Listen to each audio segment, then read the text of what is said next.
जिस पति को मोची समझकर छोड़ गई पत्नी, वही 10 साल बाद कलेक्टर बनकर पहुंचा पत्नी की झोपड़ी।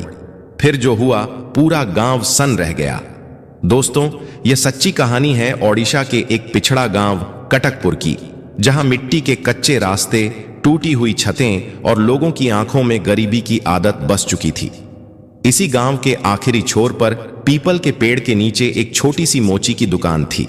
ना कोई बोर्ड, ना कोई नाम, बस जमीन पर रखा एक लकड़ी का तख्त, कुछ पुराने औजार और बैठा रहता था अजय सिंह। अजय की उम्र तब मुश्किल से 25 साल थी। चेहरे पर मेहनत की थकान थी, लेकिन आंखों में कुछ और था, कुछ ऐसा जो उस गांव में बहुत कम लोगों की आंखों में दिखता था। सपने, बड़े सपने। वह दिन भर लोगों की फटी चप्पलें सिलता और शाम को वहीं हाथ धोकर एक पुरानी सी किताब खोल लेता। गांव वाले हंसते थे, मोची का लड़का किताब पढ़ेगा। लेकिन अजय कुछ नहीं कहता, बस मुस्कुरा देता। अजय की मां सावित्री देवी अक्सर उसे देखती और चुपचाप आंसू पोंछ लेती। वो जानती थी उसका बेटा सिर्फ चप्पलें नहीं सिल रहा, वह अपनी किस्मत भी जोड़ने की कोशिश कर रहा है। इसी गांव में रहती थी प्रिया, सुंदर, पढ़ी लिखी और सपनों से भरी हुई।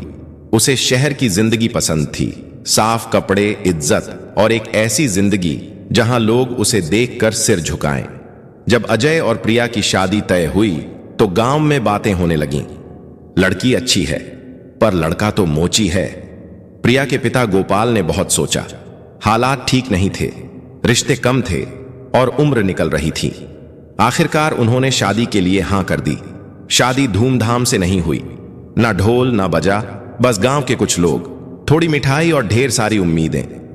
प्रिया ने सोचा था शादी के बाद शायद सब बदल जाएगा, लेकिन बदलाव सिर्फ उम्मीदों में था, हकीकत में नहीं। शादी के कुछ ही दिनों में प्रिया को समझ आने लगा कि अजय वही मोची है। सुबह दुकान, दोपहर दुकान, शाम दुकान, घर में वही गरीबी, वही तंगी। प्रिया को यह जिंदगी भारी लगने लगी। गांव की औरतें बातें करती, देखो फला की बहू शहर से साड़ी लाई है, उसके पति की सरकारी नौकरी है। और प्रिया चुपचाप अपने फटे हुए सपनों को समेटती रहती। अजय कोशिश करता, प्रिया थोड़ा वक्त दो, मैं कुछ बन जाऊंगा। लेकिन प्रिया का धैर्य रोज कम होता जा रहा था। एक दिन गांव में पंचायत बैठी, किसी बात को लेकर पूरा गांव जमा था। उसी बीच किसी ने मजाक में कहा, अजय तेरी दुकान बढ़िया चल रही है क्या? हंसी गूंज गई। प्रिया का चेहरा लाल हो गया। सालों का दबा हुआ गुस्सा, शर्म और तुलना एक साथ बाहर आ गया। उसने सबके सामने अजय की तरफ देखा और वह शब्द बोल दिए जो शायद उसे भी नहीं बोलने चाहिए थे। मैंने सोचा था पति मिलेगा, यहां तो सिर्फ एक मोची मिला है। पूरा गांव सन्न रह गया। अजय ने कुछ नहीं कहा। उसने प्रिया की तरफ देखा, फिर नीचे जमीन की तरफ। उस पल उसकी आंखों में आंसू नहीं थे, बस कुछ टूटने की आवाज थी। उसी रात प्रिया ने घर छोड़ा, मायके चली गई, बिना पीछे देखे। अजय देर तक खाली घर में बैठा रहा। मां एक कोने में खामोश थी। उसने बेटे के कंधे पर हाथ रखा, लेकिन कुछ बोली नहीं। शब्द भी शायद गरीब थे। अगली सुबह गांव में खबर फैल चुकी थी, मोची की बीवी छोड़कर चली गई। कुछ लोग हंसे, कुछ ने तरस खाया और कुछ ने कहा हक ही था। उस दिन अजय दुकान पर नहीं बैठा, वह पीपल के पेड़ के नीचे बैठा रहा, अपनी उन्हीं टूटी चप्पलों के बीच जहां से सब शुरू हुआ था। सूरज ढल रहा था और अजय की आंखों से पहली बार आंसू गिरे। और उसी रात टूटी चप्पलों के बीच बैठा अजय पहली बार रोया और वहीं से उसकी जिंदगी ने करवट ली। अगले दिन सुबह जब गांव जागा, अजय का घर खामोश था। चूल्हा ठंडा पड़ा था। मां सावित्री देवी उठी तो देखा अजय कहीं नहीं था, न दुकान पर न घर के आसपास।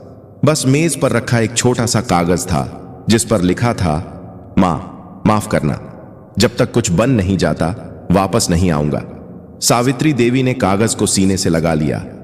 उन्हें समझ आ गया था आज उनका बेटा मोची नहीं, लड़ाका बनकर निकला है। इधर मायके में प्रिया चैन से नहीं थी। उसे लगा था कि अजय रोएगा, गिड़गिड़ाएगा, मनाएगा, लेकिन ना कोई फोन आया, ना कोई खबर। कुछ दिनों बाद पंचायत में तलाक की बात उठी। प्रिया ने बिना रुके हां कर दी। उसके पिता गोपाल ने आखिरी बार कहा, सोच ले बेटी, गरीब है लेकिन बुरा नहीं। प्रिया ने ठंडे स्वर में जवाब दिया, मुझे गरीबी से डर लगता है, कागजों में रिश्ता खत्म हो गया और अजय की जिंदगी में एक खालीपन हमेशा के लिए दर्ज हो गया। उधर अजय इलाहाबाद पहुंच चुका था। बड़ा शहर, बड़ी भीड़ और कोई पहचान नहीं। पहले दिन ही समझ आ गया, यहां मेहनत भी पैसे मांगती है। दिन में वह निर्माण स्थल पर ईंटें ढोता, हाथ छिल जाते, कंधे सूज जाते। रात को एक धर्मशाला के कोने में बैठकर वहीं पुरानी किताबें पढ़ता। लोग पूछते, इतनी मेहनत क्यों? अजय बस इतना कहता, क्योंकि अब हारने की गुंजाइश नहीं है। कई बार भूखा सोना पड़ा, कई बार मजदूरी नहीं मिली। एक रात बुखार में कांपता रहा, लेकिन दवा खरीदने के पैसे नहीं थे। तभी उसे याद आया प्रिया का वह वाक्य, यहां तो सिर्फ एक मोची मिला है। उस वाक्य ने उसे फिर खड़ा कर दिया। एक दिन दफ्तर के बाहर काम करते हुए अजय ने देखा, एक अधिकारी गरीब लोगों को डांट रहा था। कागज पूरे थे, फिर भी आवाज ऊंची थी। अजय का खून खल गया। उसी दिन उसने तय कर लिया, अगर सिस्टम ही गरीब को दबाता है तो मैं सिस्टम का हिस्सा बनूंगा। उसने सिविल सेवा परीक्षा के बारे में पहली बार ठीक से जाना। लोग हंसे, मोची का लड़का अफसर बनेगा? अजय ने जवाब नहीं दिया। उसने बस पढ़ाई बढ़ा दी। पहला प्रयास असफल, दूसरा प्रयास और बुरा। तीसरी बार पैसे खत्म हो गए, किताबें गिरवी रखनी पड़ी, लेकिन अजय नहीं रुका। इसी बीच गांव से खबर आई, मां सावित्री देवी अब नहीं रही। अजय स्टेशन के प्लेटफॉर्म पर घंटों बैठा रहा। आंसू नहीं निकले, बस आंखें सूख गईं। उसने मां का अंतिम संस्कार भी नहीं देख पाया। उस दिन उसने खुद से एक वादा किया, अब पीछे मुड़ने का हक नहीं। साल दर साल गुजरते गए। अजय बदलता गया, शरीर कमजोर लेकिन इरादा मजबूत। आखिरकार 10वें साल रिजल्ट आया। लिस्ट में एक नाम चमक रहा था, अजय सिंह। वही मोची, वही अपमान, वही टूटी चप्पलें। जब उसे नियुक्ति पत्र मिला तो उसने सबसे पहले मां की तस्वीर के आगे रखा। धीरे से बोला, मैं बन गया मां। उधर कटकपुर गांव में किसी को भनक तक नहीं थी कि जिस लड़के को हंसी में उड़ाया गया था वह अब अफसर बन चुका है। और वक्त ने चुपचाप अगला मोड़ ले लिया, क्योंकि जिस दिन अजय को पहली पोस्टिंग मिली वो जगह वही थी जहां उसकी बीती जिंदगी अब भी सांस ले रही थी। कटक जिला, वही मिट्टी, वही धूप, वही चेहरे। बस फर्क इतना था कि अब अजय सिंह के नाम के आगे कलेक्टर लिखा था। जिस हाथ ने कभी लोगों की फटी चप्पलें सिली थीं, उसी हाथ में अब फाइलें थीं। जिस आदमी को कभी पंचायत में बोलने का हक नहीं था, उसी की एक आवाज पर पूरा सिस्टम हरकत में आ सकता था। खैर दोस्तों, पहले दिन जब अजय कलेक्टोरेट पहुंचा तो सायरन नहीं बजा, ना कोई दिखावा, ना कोई अकड़। वह चुपचाप गाड़ी से उतरा, आसपास देखा और सीधा अपने कमरे में चला गया। बाहर अफसर खड़े थे, कर्मचारी खड़े थे, लेकिन अजय के चेहरे पर ना मुस्कान थी, न घमंड। बस एक गंभीर शांति थी, जैसे अंदर कोई पुरानी फिल्म चल रही हो। उसी दिन शाम को उसने जिले की पहली रिपोर्ट मंगवाई। अवैध कब्जे, झुग्गी झोपड़ियां, नहर किनारे बसी बस्तियां। फाइल पलट पलटते उसकी नजर एक नाम पर अटक गई, कटकपुर। वही गांव, वही मिट्टी, वही पीपल का पेड़। अजय की उंगलियां एक पल के लिए रुक गईं। वक्त जैसे वापस मुड़ गया। रिपोर्ट में लिखा था, नहर किनारे बनी अवैध झोपड़ियों पर जल्द कार्रवाई आवश्यक। फाइल बंद कर दी। कुछ देर तक खिड़की से बाहर देखता रहा, फिर धीमे स्वर में बोला, कल कटकपुर चलेंगे। उधर कटकपुर में जिंदगी बिल्कुल अलग मोड़ पर जा चुकी थी। जिस प्रिया को कभी अपने फैसलों पर भरोसा था, आज वही प्रिया खुद को पहचान नहीं पा रही थी। जिस बड़े सपने को लेकर उसने अजय का साथ छोड़ा था, वही सपना धीरे धीरे उसकी जिंदगी को अंदर से खोखला करता चला गया। उसे लगता था कि अमीरी और रुतबा उसे सुकून देंगे, लेकिन वक्त ने साबित कर दिया कि सिर्फ दिखावे से जिंदगी नहीं चलती। अजय को छोड़ने के कुछ समय बाद प्रिया ने दूसरी शादी कर ली थी। लड़के का नाम था रोहन शर्मा। बाहर से देखने में सब कुछ बहुत अच्छा लग रहा था। शहर में घर, पैसे की कोई कमी नहीं, लोगों के सामने रुतबा। प्रिया को लगा था कि अब उसकी जिंदगी पटरी पर आ गई है, लेकिन सच्चाई ज्यादा देर छुप नहीं पाई। शादी के पहले ही साल में असली चेहरा सामने आ गया। रोहन शराब पीने लगा, छोटी छोटी बातों पर गुस्सा करता, हाथ उठाने लगा और धोखा देना उसकी आदत बन गई। धीरे धीरे घर का सारा सामान बिकने लगा। पहले गहने गए, फिर जमीन और आखिर में घर भी। प्रिया रोज टूटती रही, लेकिन अब लौटने का कोई रास्ता नहीं था। एक रात रोहन बिना कुछ बताए घर से निकल गया और फिर कभी वापस नहीं आया। न कोई खबर, न कोई पता। प्रिया के पास ना पति बचा, ना इज्जत, न सहारा। जब उसने मायके का दरवाजा खटखटाया तो वहां से भी उसे ठुकरा दिया गया।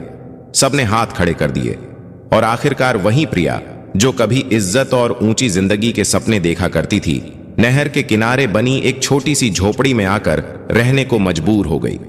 वही कटकपुर था, वही गरीबी थी, लेकिन अब फर्क यह था कि देखने वाली आंखें झुकी हुई थीं और सिर शर्म से भरा हुआ था। दिन किसी तरह कटते थे। 2 वक्त की रोटी ही सबसे बड़ी चिंता बन चुकी थी। तभी एक दिन गांव में खबर फैल गई कि कलेक्टर साहब आ रहे हैं। खबर सुनते ही पूरे गांव में हलचल मच गई। लोग डर गए, खासकर वो लोग जो नहर के किनारे झोपड़ियों में रहते थे। सबको लग रहा था कि अब बुलडोजर चलेगा और सब कुछ उजड़ जाएगा। प्रिया ने भी यह खबर सुनी। उसका दिल बैठ गया। उसने खुद से कहा, कलेक्टर आएगा, झोपड़ी टूटेगी, फिर कहां जाऊंगी।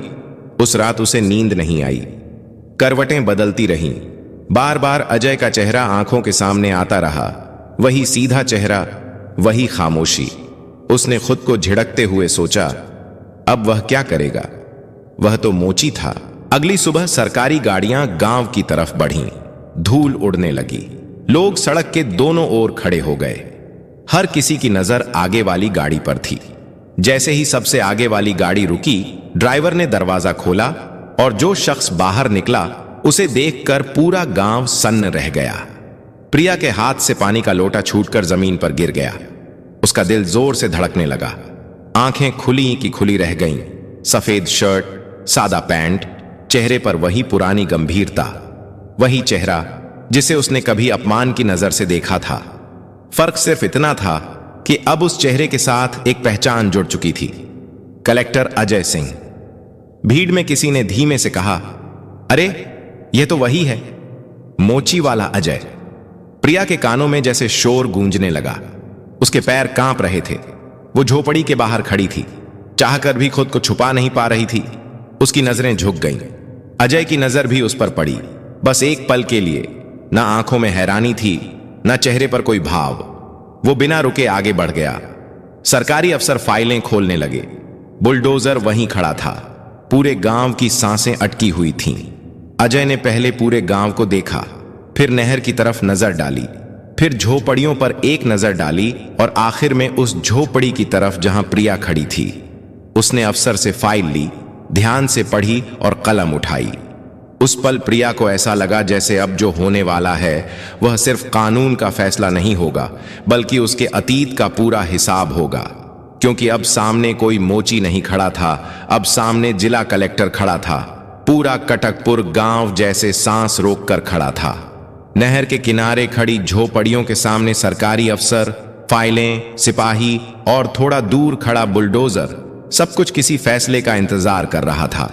धूप तेज थी, लेकिन उससे ज्यादा तेज थी लोगों की धड़कनें। हर किसी की निगाहें बस एक आदमी पर टिकी थीं, अजय सिंह।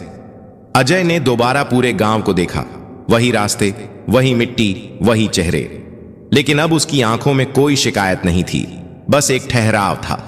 उसने अफसर से शांत स्वर में पूछा, कार्रवाई किन नियमों के तहत होनी है।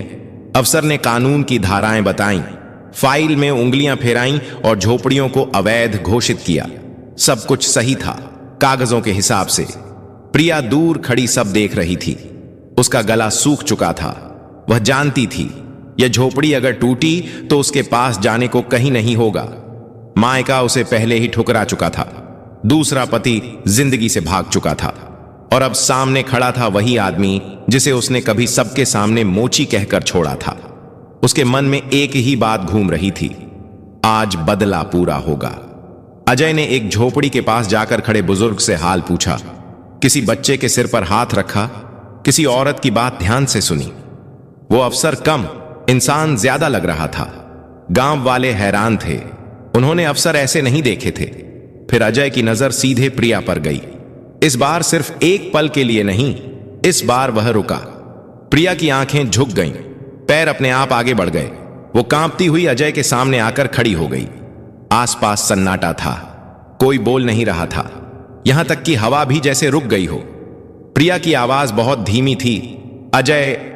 उसने पहली बार उसे नाम से पुकारा, वह नाम जिसे 10 साल से उसने अपने अंदर दबा रखा था। अजय ने कोई जवाब नहीं दिया, ना गुस्सा, ना तंज, ना मुस्कान। प्रिया की आंखों से आंसू गिरने लगे। मुझसे गलती हो गई थी, बहुत बड़ी गलती, उसने टूटे स्वर में कहा। मुझे माफ कर दो। पूरा गांव सांस रोके खड़ा था। सबको लगा अब अजय बोलेगा, कुछ कहेगा, शायद वही शब्द लौट आएंगे जो कभी उसे दिए गए थे। लेकिन अजय चुप रहा। उसकी चुप्पी किसी भी सजा से भारी थी। उसने फाइल मंगवाई, ध्यान से पढ़ी, फिर दूसरी फाइल मंगवाई, कानून की भाषा में कुछ बातें पूछी। अफसर हैरान थे, यह कार्रवाई इतनी जल्दी टल कैसे रही है। अजय ने आदेश दिया कि नहर की सीमा फिर से नापी जाए। पुरानी रिपोर्ट में गलती निकली। झोपड़ी सरकारी जमीन से थोड़ा हटकर थी, कानून के दायरे में आती थी। बुलडोजर बंद कर दिया गया। गांव में एक हल्की सी हलचल हुई, राहत की सांसें निकलीं। प्रिया वहीं खड़ी थी, जैसे यकीन ही न हो रहा हो कि उसकी झोपड़ी बच गई। अजय ने फिर उसकी तरफ देखा और पहली बार बोला। उसकी आवाज ऊंची नहीं थी, लेकिन हर शब्द साफ था। अगर मैं आज भी मोची होता तो क्या तुम मुझे इंसान समझती? प्रिया के पैरों तले जमीन खिसक गई। उसके पास कोई जवाब नहीं था। सच का कोई जवाब नहीं होता। अजय ने बात आगे नहीं बढ़ाई। उसने फाइल बंद की, गाड़ी की तरफ बढ़ा और बिना पीछे देखे बैठ गया। सरकारी काफिला धीरे धीरे गांव से निकल गया। धूल बैठने लगी और कटकपुर फिर से शांत हो गया। लेकिन प्रिया वहीं खड़ी रह गई, टूटी हुई नहीं बल्कि खाली। क्योंकि आज उसे समझ आ गया था, जिसे उसने गरीबी समझा था वह हालात थे, और जिसे उसने छोड़ा था वह इंसान था। और अब सबसे बड़ी सजा बाकी थी। कलेक्टर की गाड़ियां कटकपुर से निकल चुकी थीं, लेकिन गांव के ऊपर जो भारी सन्नाटा छाया था वह आसानी से टूटने वाला नहीं था। ऐसा लग रहा था जैसे हवा भी कुछ देर के लिए रुक गई हो। लोग धीरे धीरे अपने अपने घरों की तरफ लौट तो गए, लेकिन उनके कदमों में वह पहले वाली चाल नहीं थी। हर चौपाल, हर गली और हर दरवाजे के पीछे बस एक ही चर्चा चल रही थी। जिस अजय को कभी लोग मोची कहकर हंसते थे, जिसे पंचायत में खड़े होने की भी हैसियत नहीं समझी गई थी, वही आज पूरे जिले का कलेक्टर बनकर उसी गांव में आया था। किसी की आंखों में हैरानी थी, किसी की आंखों में शर्म और किसी की आंखों में पछतावा। कुछ लोग चुप थे क्योंकि उनके पास कहने के लिए कुछ बचा ही नहीं था। लेकिन इन सब के बीच प्रिया वहीं खड़ी रह गई थी, झोपड़ी के सामने, नहर के किनारे। उसके पैर जैसे जमीन में गड़ गए हों। वह चाहकर भी हिल नहीं पा रही थी। सामने वही झोपड़ी थी जो आज तो बच गई थी, लेकिन उसके अंदर रहने वाली औरत पूरी तरह टूट चुकी थी। झोपड़ी बच गई थी, पर प्रिया का दिल उजड़ चुका था। उसका मन बार बार अतीत में लौट जा रहा था। उसे वह दिन साफ साफ याद आ रहा था जब पंचायत के सामने उसने अजय को सबके बीच अपमानित किया था। उस वक्त उसे लगा था कि वह सही कर रही है, कि वह गरीबी और तंगी से बाहर निकलने का रास्ता चुन रही है। उसे लगा था कि वह अपनी जिंदगी को बेहतर बनाने जा रही है। लेकिन आज उसी जगह खड़े होकर उसे समझ आ रहा था कि उसने जिंदगी नहीं बदली थी, उसने तो अपने ही हाथों से अपना भविष्य तोड़ दिया था। अजय की वह एक लाइन उसके कानों में बार बार गूंज रही थी, अगर मैं आज भी मोची होता तो क्या तुम मुझे इंसान समझती? उस सवाल ने उसे अंदर तक हिला दिया था। वो सवाल कोई बदला नहीं था, कोई ताना नहीं था, वो आईना था जिसमें प्रिया को अपना असली चेहरा दिख गया था। लेकिन उस सवाल का कोई जवाब उसके पास नहीं था। शायद इसलिए क्योंकि सच अक्सर जवाब नहीं मांगता, बस स्वीकार चाहता है। धीरे धीरे दिन ढल गया। आसमान का रंग बदलने लगा। शाम की ठंडी हवा चली, लेकिन प्रिया के भीतर सब कुछ शून्य था। वो झोपड़ी के अंदर गई और जमीन पर बैठ गई। न उसके पास रोने की ताकत थी, न खुद को समझाने के लिए शब्द। पहली बार उसने खुद से ईमानदारी से पूछा, क्या वह अजय से प्यार करती थी या सिर्फ उस इज्जत से, उस रुतबे से जिसकी उसे लालसा थी? जवाब बिल्कुल साफ था, और शायद इसी वजह से वह सबसे ज्यादा दर्दनाक भी था। अगले कुछ दिनों में कटकपुर में एक और खबर फैल गई। लोग आपस में बताने लगे कि कलेक्टर अजय सिंह ने गांव के पास एक सरकारी स्कूल खोलने का आदेश दिया है। स्कूल उसकी मां सावित्री देवी के नाम पर बनाया जा रहा था। वही मां जिसने गरीबी में भी अपने बेटे को सपने देखने से नहीं रोका था। वही जगह जहां कभी पीपल के पेड़ के नीचे एक मोची बैठा चप्पलें सिला करता था, अब वहां बच्चों की हंसी गूंजने लगी। किताबें खुली, स्लेट पर अक्षर बने और गांव ने पहली बार महसूस किया कि हालात सच में बदले जा सकते हैं। अजय दोबारा गांव नहीं आया, न किसी से हिसाब चुकाने, न अपनी कहानी सुनाने, न यह दिखाने कि अब वह क्या बन चुका है। वो आगे बढ़ चुका था, शांत तरीके से, बिना शोर के। प्रिया अक्सर दूर से उस स्कूल को देखती, बच्चों की हंसी सुनती और उसकी आंखें भर आती। वह सोचती, अगर उस दिन उसने अजय का साथ छोड़ा ना होता, अगर उसने हालात को इंसान से बड़ा ना माना होता, तो शायद आज उसकी जिंदगी कुछ और होती। शायद वह भी उस बदलाव का हिस्सा होती। लेकिन जिंदगी में कुछ दरवाजे ऐसे होते हैं जो एक बार बंद हो जाएं तो दोबारा नहीं खुलते, चाहे सामने कितनी ही रोशनी क्यों ना हो। समय बीतता गया, मौसम बदले, साल गुजरते गए। प्रिया उसी झोपड़ी में रही। अब ना उसमें शिकायत थी, ना उम्मीद। उसने किसी से कुछ नहीं मांगा, ना किसी से कोई सवाल किया। वह जान चुकी थी कि उसकी सजा क्या है। अजय की कामयाबी को दूर से देखना, उसकी बनाई रोशनी में खुद को खड़ा ना पाना और हर दिन अपने ही फैसले से नजरें चुराना। और अजय वह अपने काम में लगा रहा, पूरी ईमानदारी से, बिना दिखावे के, बिना किसी को नीचा दिखाए। जिस सिस्टम ने कभी उसे उसकी हैसियत याद दिलाई थी, उसी सिस्टम में रहकर वह अब दूसरों की राह आसान बना रहा था। कटकपुर के लोग आज भी यह कहानी सुनाते हैं, एक मोची की कहानी, एक टूटे रिश्ते की कहानी और एक ऐसी कामयाबी की कहानी जिसने बिना एक भी बदले का शब्द बोले सब कुछ कह दिया। क्योंकि कभी कभी इंसान को सजा देने के लिए बदला लेना जरूरी नहीं होता, उसकी खामोश कामयाबी ही सबसे बड़ी सजा बन जाती है। दोस्तों, इस कहानी की सबसे बड़ी सीख यही है कि इंसान की कीमत उसके आज के हालात से नहीं, उसके इरादों से तय होती है। जो व्यक्ति आज नीचे दिखाई देता है, वही कल ऊंचाई पर हो सकता है।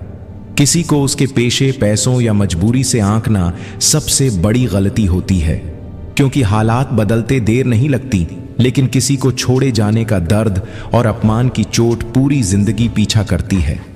सच्चा इंसान वही होता है जो बदले की ताकत होते हुए भी इंसानियत को चुन ले। लेकिन अगर कोई पत्नी गरीबी में अपने पति को छोड़ दे, तो क्या उसकी कामयाबी के बाद उसे सिर्फ माफ कर देना काफी होता है या उसे दोबारा अपनाना भी जरूरी होता है? और प्रिया जैसी पत्नी के साथ जो हुआ, वह आपके हिसाब से सही था या गलत? कमेंट में अपनी सच्ची राय जरूर लिखें।